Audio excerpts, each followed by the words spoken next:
తెలంగాణలో వంట గ్యాస్ కష్టాలు అన్నీ ఇన్ని కావు. అటు కొరత ఇటు అక్రమార్కుల దందాతో సామాన్యుడు విలవిల్లాడిపోతున్నాడు. సిలిండర్ కోసం ఏజెన్సీల ముందు కిలోమీటర్ల మేర క్యూ లైన్లు కనిపిస్తున్నాయి.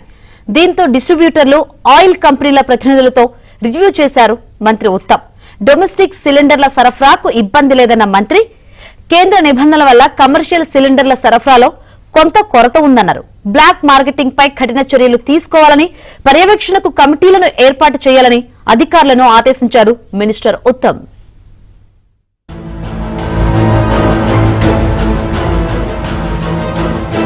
తెలంగాణ వ్యాప్తంగా వంట గ్యాస్ కోసం ప్రజలు ఉరుకులు పరుగులు పెడుతున్నారు. సంగారెడ్డి జిల్లా జోగిపేటలో గ్యాస్ ఏజెన్సీల వద్ద జనం బారులు తీరారు. కొరత ఉందనే ప్రచారంతో ఆందోళన చెందిన వినియోగదారులు తెల్లవారుజాము నుంచే క్యూలో నిలబడుతున్నారు. ఏజెన్సీలు మాత్రం సరఫరా సాఫీగానే ఉందని చెప్తున్నా క్షేత్రస్థాయిలో పరిస్థితి భిన్నంగా ఉంది. డొమెస్టిక్ కన్స్యూమర్స్ కి ఏమీ ప్రాబ్లం లేదు. పర్ డే సప్లై ఉండదో ఆ సంఖ్యలోనే ఇప్పుడు కూడా ఆయిల్ కంపెనీస్ ఎల్పిజి డిస్ట్రిబ్యూటర్స్ కి ఇవ్వడం జరుగుతుంది.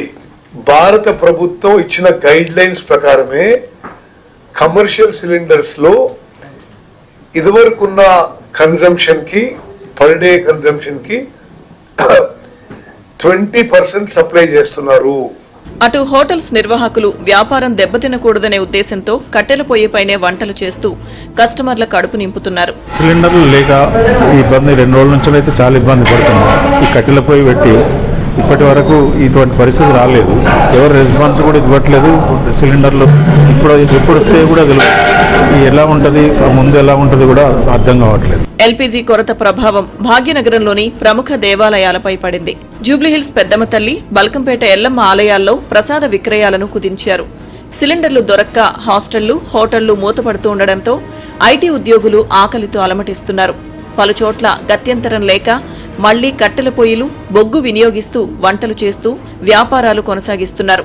ఈ క్రమంలో బిర్యానీ రేట్లు పెంచారు. ప్రతి ఆర్డర్పై 40 రూపాయల వరకు అదనపు వసూళ్లు చేస్తున్నారు హోటల్ నిర్వాహకులు.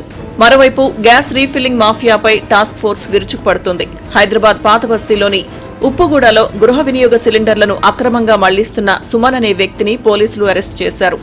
రాష్ట్ర వ్యాప్తంగా నిర్వహించిన దాడుల్లో 300 డొమెస్టిక్ సిలిండర్లను స్వాధీనం చేసుకున్న అధికారులు బ్లాక్ మార్కెటింగ్ కు పాల్పడుతున్న వారిపై సెక్షన్ 6A కింద కేసులు నమోదు చేశారు.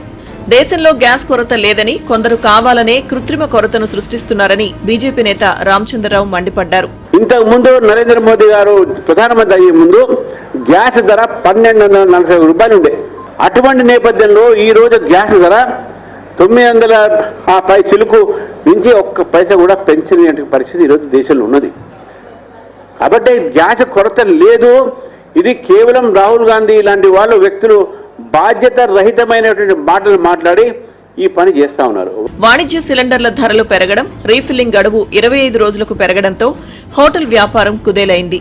హైదరాబాద్ లో రద్దీగా ఉండే టిఫిన్ సెంటర్లు సైతం గ్యాస్ లేక మూతపడ్డాయి.